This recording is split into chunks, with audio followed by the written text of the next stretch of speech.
Welcome to Naka's Makes. In today's tutorial, we are going to start from the very beginning, the very basics. We are going to make a slip knot.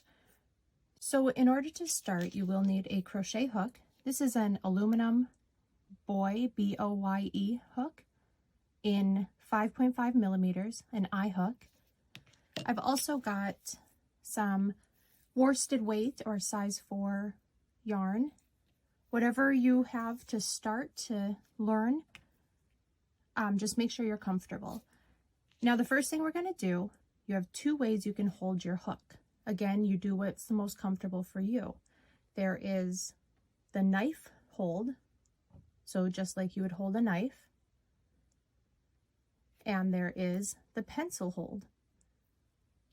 Again, like you would hold a pencil. Practice with both ways until you feel which way works best for you.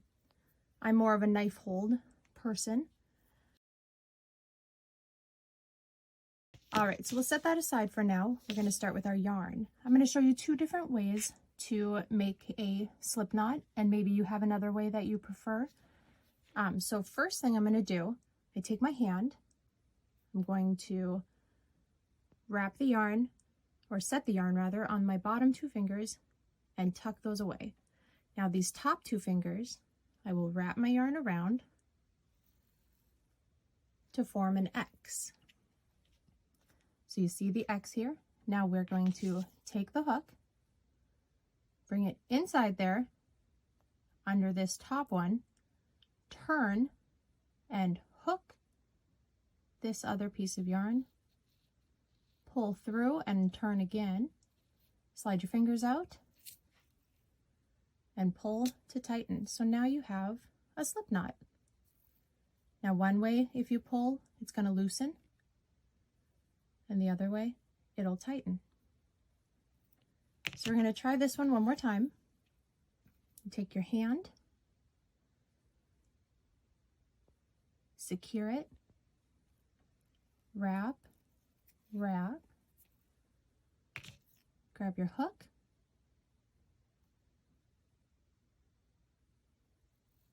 once you get to about here, holding that yarn, turn it again, pull your fingers out very gently, and tighten. And then if you pull, it tightens your loop. Now you don't want that loop to be too tight or too loose. You want it secure, but still able to move. All right, another way that I see people do often is you just use one finger. So I'm going to secure it in my bottom 3 fingers. I'm going to wrap once, wrap twice, and now you're going to take this one, pull it over the other yarn. See if I can do this for you, and then grab the other one that's secured, bringing that one over your finger and tighten, and there you have your slip knot. So let's try that one more time also. Secure it in your bottom 3 fingers, wrap once, wrap twice.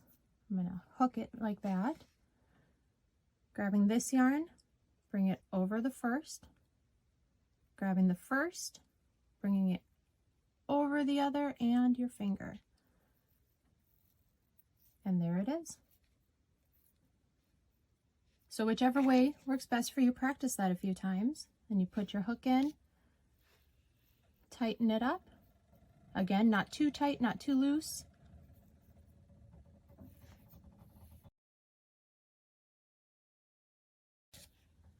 All right, in order to do a chain, all you do is you bring your yarn around the back,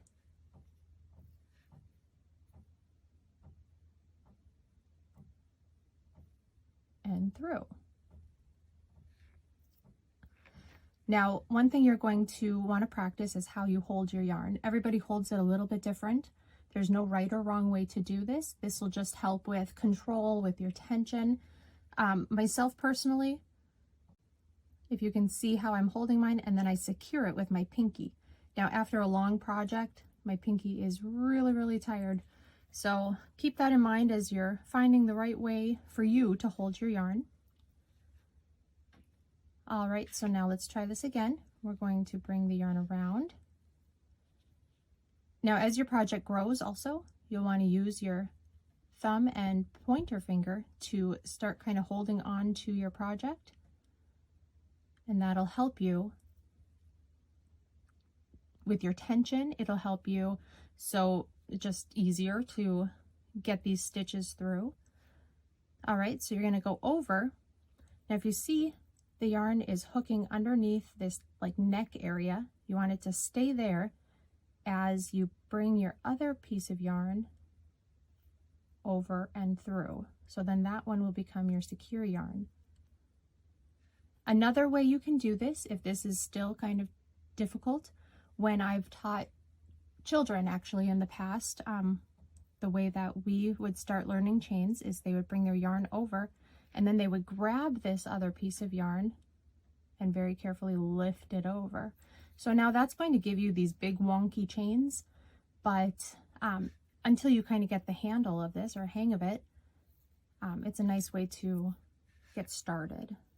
So you bring your yarn over and you can either bring your hook through or bring your yarn over and lift that piece. Now don't pull on this, because if you can see now your chain in here is getting kind of tight. We want these to stay loose, so when we do our next row, we're able to get our hook easily into those places. I don't even know how many chains we're at right now, so we'll just keep practicing for a couple more seconds here. And you see how you can kind of see through each of these chains? And that's going to be helpful when we go in to do our single crochet or half double or any other stitch that you're going to do.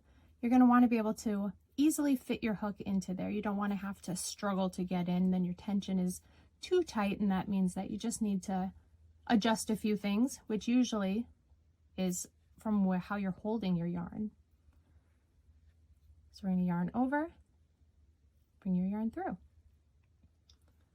yarn over, bring it through. So again, you'll just continue this for as long as you need for your project. And if you check out my next video, it's going to be on how to do the next row in a single crochet.